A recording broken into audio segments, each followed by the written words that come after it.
In this guide, we're going to start talking about data relationships.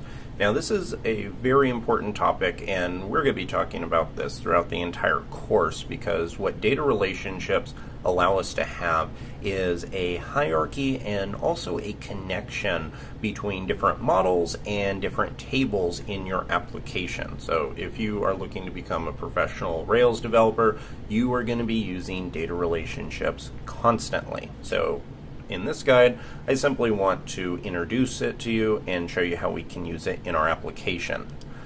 I have the DevCamp site open here because I want to give you an example of how data relationships can work on a practical application level. Right here, I am on a section page. So this section has the ability to have multiple posts. And in Rails, what we say is that this section has many posts, and as you can see, the section is called Building Your First Rails Application, and then here we have all of these various posts that are associated with it. Now, the post belongs to that section. So if you look in the database and see creating a new Rails application from scratch, you're going to see a section ID that associates this guide with this section.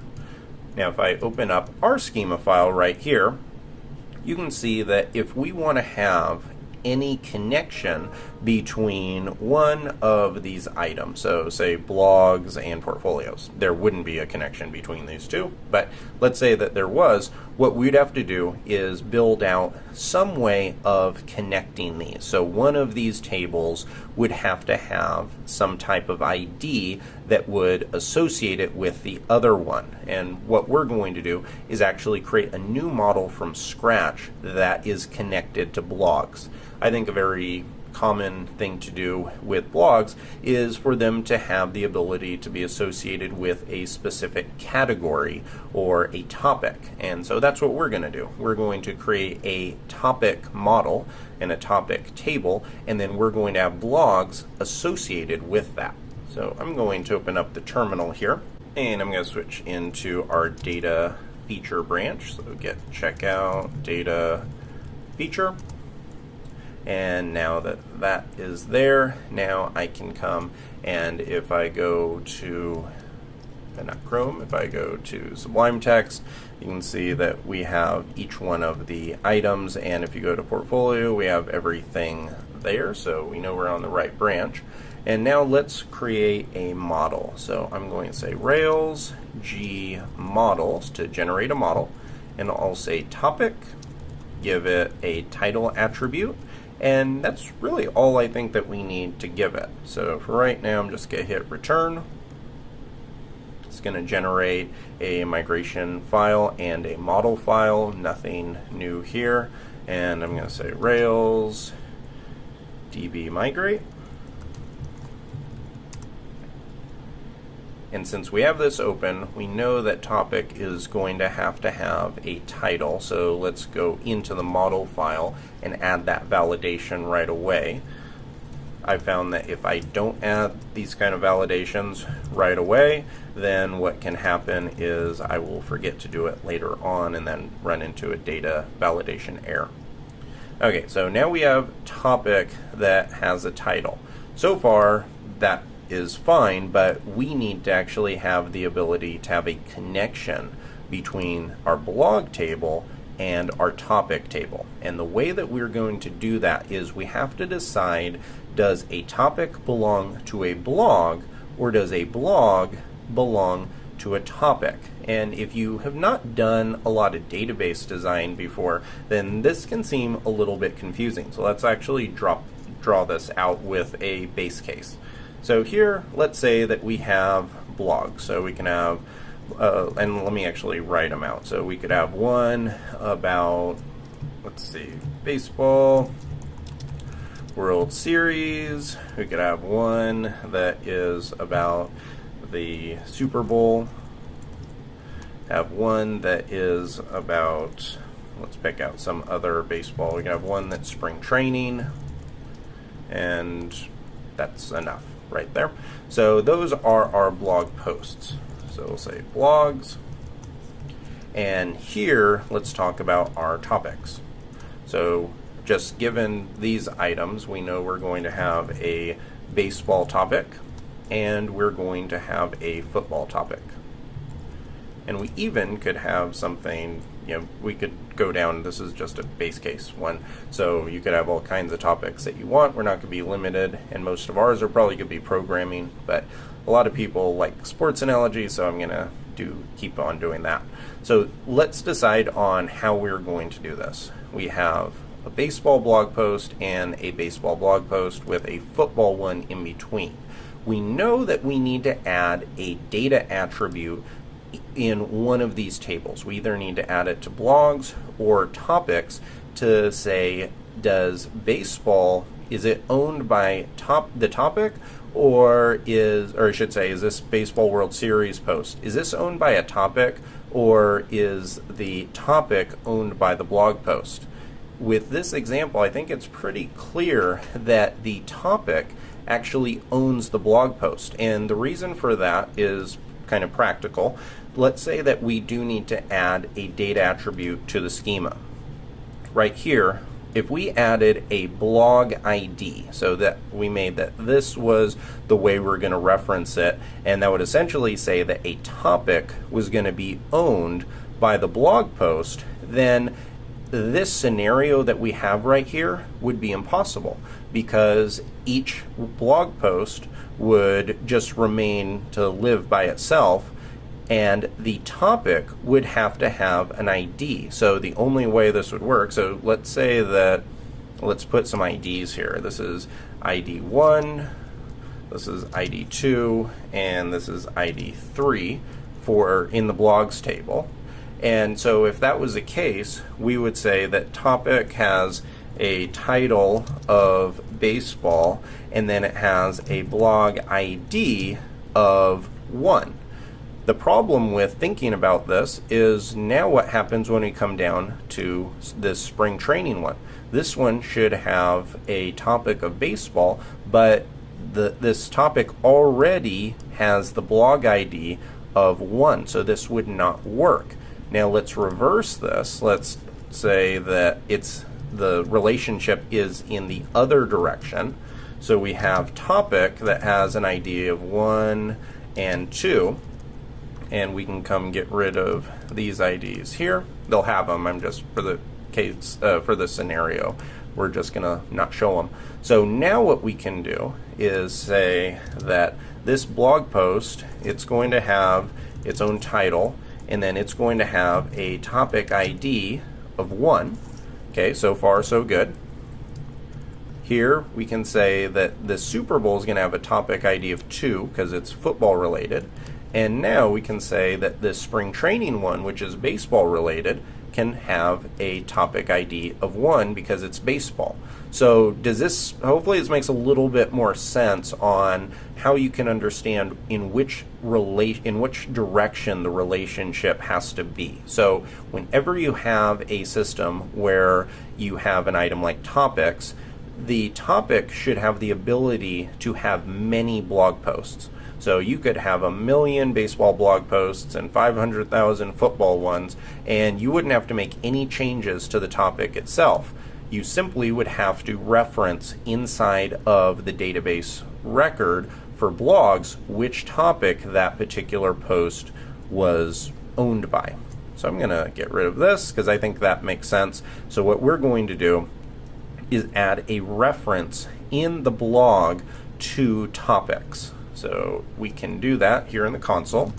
If I type Rails G migration add topic reference to blogs, I can say right here topic references. I always forget if it's reference or references. We'll find out if there's an error. That's going to create the migration file. Let's open it up and see.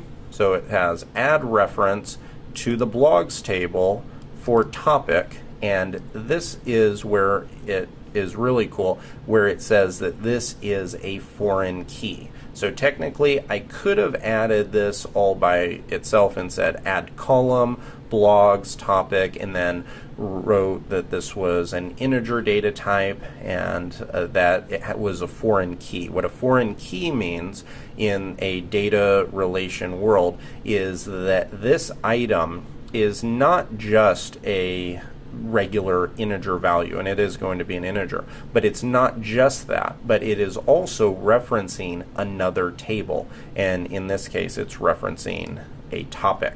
So let's see if I type that in correctly. I'm going to say Rails DB migrate, and that looks like it all worked. We can test it out here and look in the schema file. Now you can see that we have a topic ID, and it is of type integer. We didn't have to type that in. That's the reason why you say add reference, and so Rails knows to use the integer data type. So now that we have this, we can create topics and then associate the topics with blogs. But before we can do that, we need to come into our models. So we have our topic model and our blog model. And I'm going to go to view, and let's look at these side by side.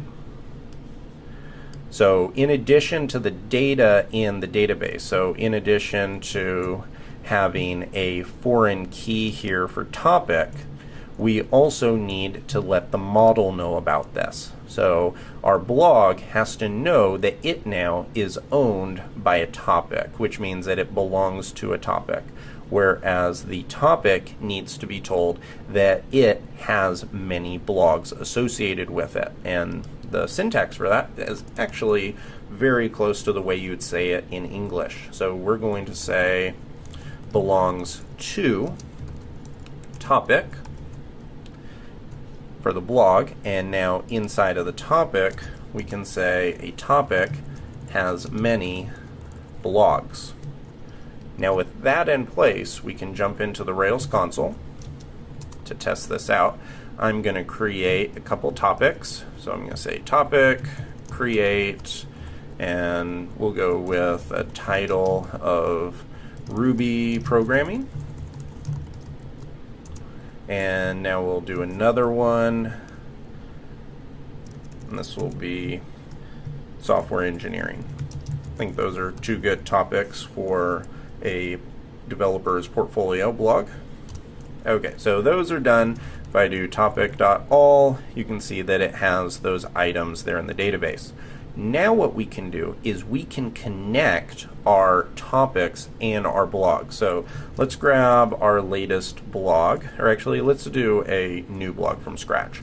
So I'm going to create a new blog. It's going to have a title of some cool Ruby stuff. It's going to have a body, doesn't matter what goes inside of it, and then we're going to give a topic ID of topic.first, which this is just going to be like a regular database query, .id. So what this is going to do is it's going to declare just a regular title, a body, and then for the topic ID, it's going to go find that first topic we created, which was Ruby programming, and then it is going to grab the ID and it's going to set that inside of the topic ID column. So if I hit return, this gets created, and you can see now for blog ID 19, it has a topic ID of 1. So this is cool, but Rails actually takes us to another level, because watch what happens now. If I do topic.first, and I can save this in a variable called t, so that went and it brought back our Ruby programming topic. I can do t.blogs, and look at that. It runs a database query, and it's called a Active Record Association Collection Proxy, which means this is a database relationship. And look, it brought back the blog that is associated with that. And that's one side of the relationship. We also can go the other direction. So if I do blog.last.topic, it will bring back the topic of Ruby programming. So that's pretty cool. We were able to create a database connection and have two items reference each other right there with just a few lines of code. So let's take a look at what we did. We created or made some changes to the blog, to the schema, and then we also created topics and then added a reference to them. So let's add all of this. Git commit, integrated database relationship between topics and blog posts. And say get push origin data feature. And we are good to go. Let's come back to our Pivotal Tracker dashboard and we can cross creating data relationships off of our list.